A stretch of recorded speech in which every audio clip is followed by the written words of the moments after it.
Opinión y análisis de los hechos noticiosos. Una mirada diferente con Juan Cruz Olmeda.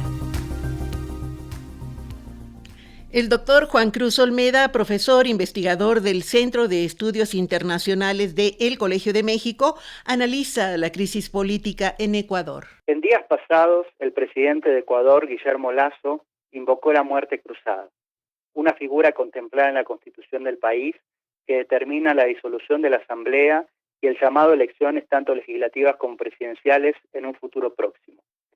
Esta decisión intentó anticiparse al posible resultado negativo de un proceso de juicio político en su contra iniciado por el legislativo, dominado por las fuerzas opositoras.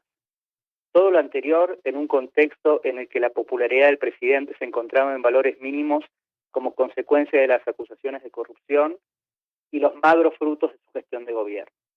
A esto debe sumarse que los resultados de las pasadas elecciones locales mostraron un resurgimiento vigoroso del correísmo, que logró victorias en ciudades clave y una débil posición del oficialismo.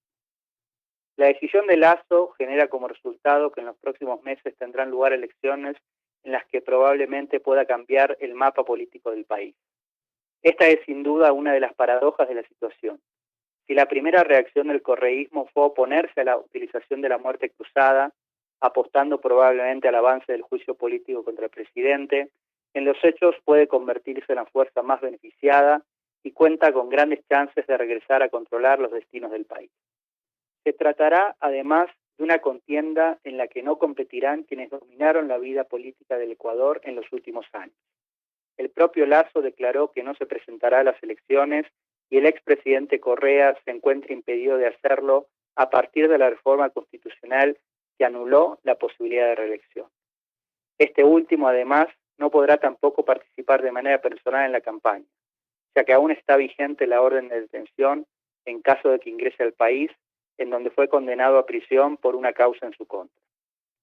Lo que aún no está claro es si en lo inmediato la decisión de Lasso podrá permitir superar la situación de parálisis política en la que se encuentra el país o solo tenderá a profundizar. De acuerdo con el texto constitucional, el Consejo Nacional Electoral deberá convocar elecciones en el plazo de una semana. Las mismas tendrán lugar como máximo en 90 días y quienes resulten electos estarán en funciones hasta que se complete el mandato de las autoridades y representantes que dejan su cargo, es decir, hasta el 2025. Mientras tanto, el presidente en funciones podrá gobernar por decreto, sin tener que hacer pasar sus resoluciones por el legislativo. Considerando la posibilidad de una segunda vuelta y la existencia de un plazo entre que se declare un ganador en la misma y la toma de posesión del nuevo mandatario, Lasso podría estar en el gobierno aún hasta diciembre de este año. En su momento, tanto el correísmo como la principal organización que nuclea a las organizaciones indígenas, la CONAIE, habían declarado que se opondrían a la utilización de la muerte cruzada. Los primeros incluso presentaron ante la justicia una petición demandando que no fuese aplicada, alegando que no están presentes las condiciones establecidas en la Constitución para apelar a su uso. La misma, sin embargo, fue desestimada. Por otro lado, aún no están en claro los próximos movimientos de la CONAIE, que en los últimos años ha vuelto a dejar en claro su capacidad de movilización a lo largo del país y que tanto durante el mandato del actual presidente como el de su antecesor paralizó al Ecuador en protesta por medidas tomadas por el Ejecutivo. La apelación a la muerte cruzada deja en evidencia que el ciclo político de Lasso no logró cumplir con las expectativas que generó al momento de ser electo en 2021, luego de vencer en segunda vuelta al candidato del correísmo Andrés Arauz. Este resultado fue vivido en su momento como la confirmación de un cambio político, ya que marcaba el apoyo de más de la mitad del país a un candidato no correísta, algo que no sucedía desde que el expresidente llegara al poder en 2007. Es importante tener presente que si bien el antecesor de Lasso, Lenín Moreno, se había distanciado de Correa durante su gestión, su llegada a la presidencia se había dado como consecuencia de ser candidato de la fuerza política del correísmo. Lasso arribó al máximo cargo luego de una larga carrera como líder opositor y con una visión política y económica que contrastaba decididamente con los pilares del correísmo, buscando limitar el rol del Estado en la economía y promoviendo de manera decidida el protagonismo de la empresa privada.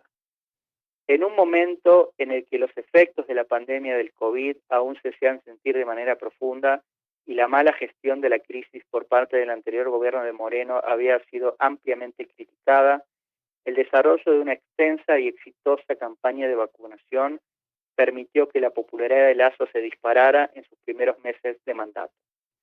Sin embargo, desde entonces todo pareció ir en picada. El crecimiento económico prometido en campaña nunca terminó de consolidarse. A esto se sumó una creciente crisis de seguridad que se inició en las cárceles del país, pero luego se extendió al resto del territorio y tuvo como resultado un aumento sostenido de la tasa de homicidios. La revelación, además de casos de corrupción en el gobierno, dieron lugar a una caída estrepitosa de la popularidad presidencial, un aumento de las movilizaciones y un crecimiento de la oposición política liderada por el correísmo.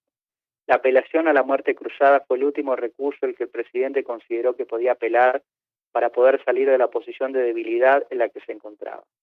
Habrá que ver, sin embargo, si esto sirve para revertir la crisis que atraviesa el país.